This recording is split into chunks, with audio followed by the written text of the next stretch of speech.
नमस्ते मेरी YouTube family. मेरे चैनल कहानियों का भंडार में आपका स्वागत है। आज मैं आपको एक बुद्धिमान राजा की कहानी सुनाने जा रही हूँ। तो शुरू करते हैं। बहुत साल पहले एक नगर में एक बुद्धिमान राजा राज्य करता था। उनकी बुद्धि और होशियारी की चर्चा राज्य के बाहर दूर दूर तक थी। राजा कभी भी कुछ करता तो उसमें अपनी बुद्धि विवेक के बिना और बिना सोचे समझे कुछ नहीं कहता और न ही किसी आरोपी की बात सुने बिना उसे सजा सुनाता था।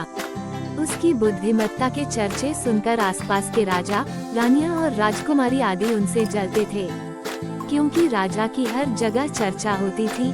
इसी जलन के चलते सभी उस राजा की बुद्धिमत्ता की परीक्षा लेने के लिए नए नए तरीके अपनाते थे। हर बार राजा दूसरे राज्य के शासकों द्वारा ली गई परीक्षा में खरा उतरकर खुद को होशियार और योग्य राजा साबित करता था। अब एक दिन राजा की परीक्षा लेने के लिए एक राजकुमारी आई।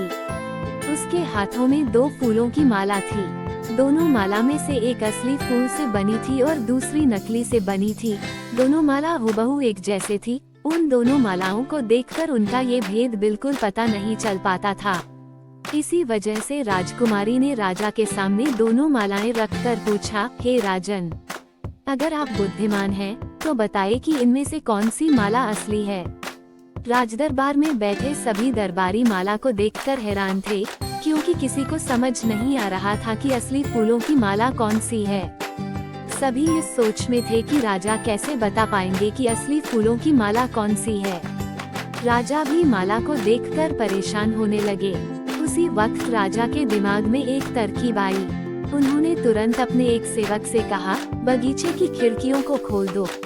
सेवक ने बगीचे की खिड़की को जैसे ही खोला तो राजा ने देखा कि फूल में बैठी मधुमक्खियां खिड़कियों से राज दरबार में आ रही हैं। वो कुछ देर मधुमक्खियों को ही देखते रहे।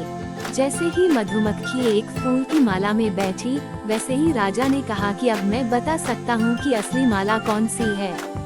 राजा ने तुरंत उस माला की तरफ इशारा किया जिस पर मधुमक्खी बैठ रखी थी। राजा की होशियारी देखकर दरबार में मौजूद सभी उनकी तारीफ करने लगे।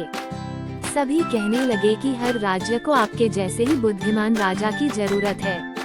राजकुमारी भी राजा के बुद्धिमत्ता देखकर खुश हो गई।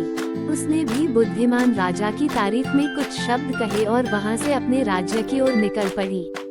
इस कहानी से हमें ये सीखने को मिला कि अगर व्यक्ति अपनी बुद्धि का इस्तेमाल करे तो वो हर प्रश्न का सही जवाब तलाश सकता है और हर मुसीबत का हल भी निकाल लेता है। ये कहानी आपको कैसी लगी कमेंट बॉक्स में जरूर बताना। मेरी कहानी सुनने के लिए बहुत बहुत धन्यवाद। ऐसी ही रोचक कहानी सुनने के लिए मेरे चैनल को सब्सक्राइब करें।